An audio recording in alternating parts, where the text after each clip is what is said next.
Hi guys, welcome to my vlog and this is my activity in SSP A3.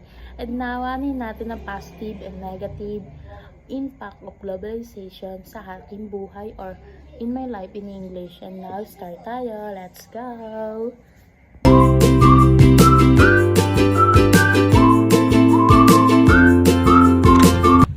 Negative effect of globalism. Nagiging tamad ang mga tao dahil inaasa na lang nila sa mga machine na dapat ay mano-mano nilang ginagawa upang ang katawan nila ay mas lumakas pa.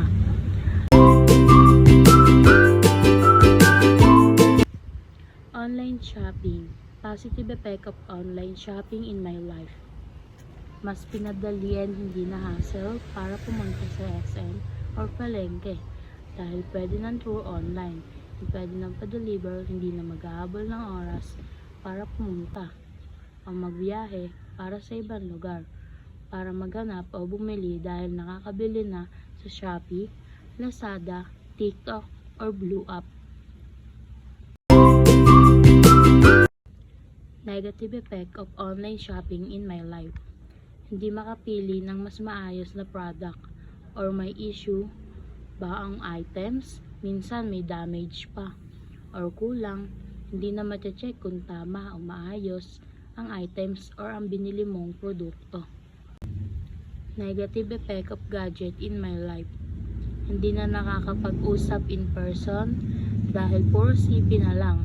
Minsan kahit kasama mo na yung tao, puro CP pa rin.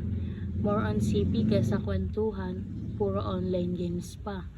Hindi na nakakapag-banding dahil puro cellphone na lang ang inaatupag. Positive effect of globalism. Pinabilis ang lahat ng gawain. At ang paglago ng teknolohiya na malaki ang naitutulong sa ating mga pag-unlad. Sa pag-unlad ng lipunan sa ating iba't ibang bansa, sa ating mga teknolohiya na ito ay mas tumadami ang mga pwede magkaroon ng trabaho.